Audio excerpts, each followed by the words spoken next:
Allaha həvalə eləyib çalışmaq. İşləri Allaha həvalə eləyib oturmaq yox. Çalışmaq, nəticəni Allaha həvalə eləmək. Buna deyirlər təvəkkül. Hər bir halda Allaha təvəkkül eləmək. Çox böyük bir dəyərdir, az adamda var bu. Belə bir tərif deyirlər təvəkkül üçün. Deyirlər, hadisələr xeyrivə cəryan eləyəndə zərrə qədər məğrur olmayasan. Hadisələr əleyhivə cəryan eləyəndə zərrə qədər məyus olmayasan. Biləsən ki, aləmin sahibi var, nəzarətindədir hadisələr. Özdə o qüdrətlidir və səni sevir. İki xüsusiyyəti var əsasən. Rəhimli və qüdrətlidir.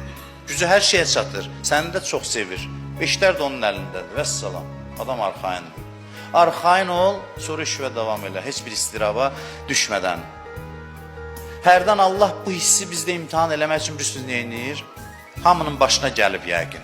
Gəlməyibsə gələcək. Qabaqcadan deyirəm ki, qorxmayasınız. Gənclərə deyirəm.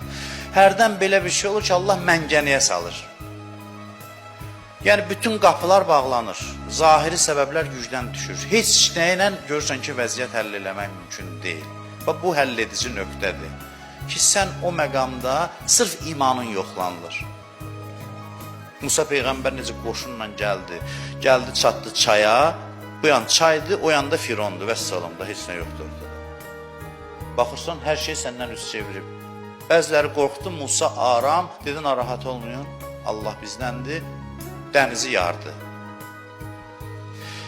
Həyatda bu hadisələr olur. Hadisələrin hər biri sənin əleyhivə cəryan edir. Görürsən ki, heç bir sağa sola addım ata bilmirsən. Hər şey sənin əleyhivədir.